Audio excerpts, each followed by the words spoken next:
Assalamualaikum warahmatullahi wabarakatuh. Wilujeng enjing sadayana. Kumaha daramang? Mudah-mudahan sadayana aya dina kaayaan sehat walafiat. Amin ya Allah ya rabbal alamin. Dinten ayeuna urang diajar bahasa Sunda. Anu bakal dipelajari dinten ayeuna nyaeta kecap rajekan Dwi Reka sareng kalimah pananya. Sebelum memulai pembelajaran, kita alangkah lebih baiknya membaca basmalah bersama-sama yuk. Bismillahirrohmanirrohim. Kemudian siapkan buku tulis dan alat tulisnya. Yang ketiga, buka buku paketnya halaman 92 sampai 94. Yang keempat, simak videonya dengan baik dan sampai tuntas ya, supaya materinya bisa dipahami ya. Oke, siap. Kecap rajekan Dwi Reka. Kecap rajekan Dwi Reka nyaeta kecap rajekan anu disebutkan dua kali wangun asalna atau kecap asalnya disebutkan dua kali. Itu kecap rajekan Dwi Reka. Dan salah satu kecapnya itu ada yang rubah. Ya, hurufnya itu ada yang rubah, kemudian berubah juga suaranya ya. Nah, itu adalah kecap rajekan Dwi Reka. Supaya lebih dipahami, Miss Atik berikan contohnya. Di sini ada kecap asal dan juga ada kecap rajekan Dwi Reka ya. Kecap asalna di dia aya pindah. Ya, di sini ada kata pindah, kemudian kita cari atau kita buat kecap rajekan Dwi Rekanya jadi bagaimana ya. Nah, ini jadi pundah pindah. Ya, tadi yang dinamakan kecap rajekan Dwi Reka itu kecap anu disebutkan dua kali wangun asalnya, yang disebutkan dua kali kecap asalnya. Ini kecap asalnya ada dua kali kan, pundah pindah. Tapi salah satu kecapnya ada yang berubah. Ya, ada yang berubah hurufnya dan juga berubah pasti ya, berubah suaranya. Dari pi jadi pu ya. Jadi pundah pindah. Ya, itu namanya kecap rajekan Dwi Reka. Kemudian yang kedua, Miss Atik berikan contoh coret. Coba, kecap rajekan Dwi Rekanya bagaimana? Kecap rajekan Dwi Rekanya jadi curat coret ya. Diulang kecap asalna ya dari coret ya, jadi curat coret, dan salah satunya itu ada yang berubah. Ya, ada yang berubah hurufnya dan juga berubah suaranya. Ya, sampai di sini mudah-mudahan bisa dipahami ya. Kalimat ya, kalimat kecap rajekan Dwi Reka yang diterapkan dalam kalimat. Yang pertama, Asep calikna pundah pindah. Ya, Asep calikna pundah pindah. Lamun pindah, kalau pindah itu artinya cuma sekali aja pindahnya. Kalau pundah pindah berarti itu beberapa kali pindahnya. Ya, jadi bisa beberapa kali, bisa banyak atau bisa sering ya. Itu berarti menandakan bahwa kalau kecap asal itu cuma sekali, ya, kalau kecap rajekan Dwi Reka artinya itu bisa beberapa kali, banyak atau sering ya. Contoh di dia, Asep calikna pundah pindah. Jadi sering pindah di juru dari pojok ka payun. Ya, ka payun itu ke depan. Jadi sering pundah pindah ininya duduknya. Kemudian ulah sok curat coret dina meja. Nah, kalau coret aja itu berarti nyoretnya cuma sekali. Ya, nggak sering. Kalau curat coret berarti banyak atau sering ya curat coretnya.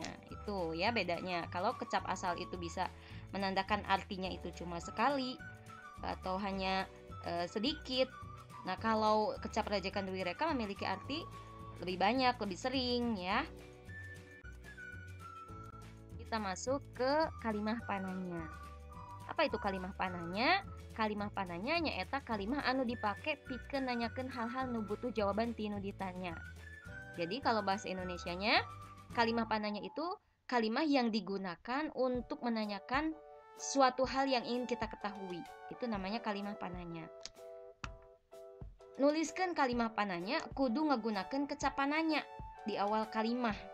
Ya, kalau di bahasa Indonesia, kalau kita mau membuat kalimat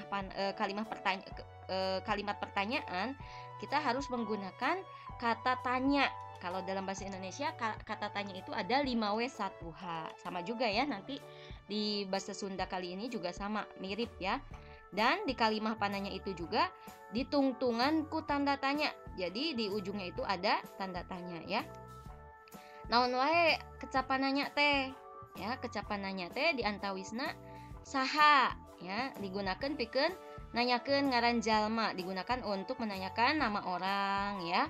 Kemudian di mana digunakan pikeun nanyakeun tempat, digunakan untuk menanyakan tempat. Yang ketiga, naon gunana pikeun nanyakeun benda, gunanya untuk menanyakan benda.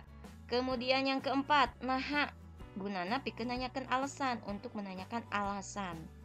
Kemudian yang kelima, iraha gunana pikeun nanyakeun waktu, untuk menanyakan waktu. Ya, kalau di bahasa Indonesia ini kapan. Kalau naha ini kenapa, naon itu apa, di mana itu di mana, saha itu siapa ya. Kemudian kumaha. Kumaha itu bahasa Indonesia bagaimana. Gunanya pikeun nanyakeun cara, bagaimana caranya ya. Yang ketujuh, sabaraha. Ya, sabaraha itu biasanya digunakan untuk menanyakan jumlah atau bilangan. Kalau dalam bahasa Indonesia sabaraha itu berapa ya. Ini macam-macam kecapananya ya, kecapananya dalam bahasa Sunda. Langsung ke kalimat pananyanya ya, contoh kalimat pananya. Tadi untuk membuat kalimat pananya kita harus menggunakan kecapananya ya. Kata tanyanya di sini ada saha. Saha itu untuk menanyakan orang ya, nama orang. Saha nu keur diajar maca teh, jangan lupa di tungtungna kedah aya tanda tanyanya. Saha nu keur diajar maca teh, jawabanna nu keur diajar maca teh misalkan Danu ya. Danu kan nama orang. Nu kadua, saha nu pundah-pindah calik teh, saha pikeun nanyakeun jalmi deui. Jadi nu pundah-pindah calik teh Ahmad misalkan. Di mana wae ujang curat-coret teh, di mana untuk menanyakan tempat. Ujang curat-coret dina tembok, dina meja misalkan ya. Naon nu keur dibaca Danu teh, apa yang sedang dibaca Danu? Yang sedang dibaca Danu, nu keur dibaca ku Danu teh buku misalkan. Buku itu kan benda ya. Kemudian naha. Naha itu kenapa, untuk menanyakan alasan. Naha barudak teu daratang ka sakola sabab nuju COVID-19. Misalkan itu alasannya ya. Itu contoh kecapananya dilarapkeun karena kalimah pananya. Nah, ayeuna tugasna rubah 5 kecap-kecap yang ada di bawah menjadi kecap rajekan dui reka, kemudian dibuat kalimah pananyanya ya, dibuat kalimat pertanyaannya menggunakan kecap rajekan dui rekanya yang sudah kalian buat. Di sini ada tulis, berarti kecap rajekan dui rekanya apa? Kemudian kalimah pananyanya dari kecap rajekan dui reka, tulis itu bagaimana kalimah pananyanya ya. Kemudian ada sapu, teknisnya sama ya, tentukan dui rekanya atau kecap rajekan dui rekanya dari kata sapu, kemudian buat kalimat pananyanya. Yang ketiga ada goler. Yang keempat ada ala. Yang kelima ada seri. Ya. Tulis itu sama, menulis. Kalau sapu itu sapu, sesapu. Kalau goler itu ini ya. Rebahan gitu. Ala itu mengambil, seri itu ketawa ya. Ini artinya ya, arti dari 5 kecap yang harus kalian rubah menjadi dui reka dan juga membuat kalimat dari kecap dui rekanya. Mudah-mudahan materi kali ini bisa dipahami dengan baik. Jika ada yang belum paham materinya dan tugasnya bisa ditanyakan langsung Wapri Kemisatik ya. Terima kasih atas perhatiannya. Wassalamualaikum warahmatullahi wabarakatuh.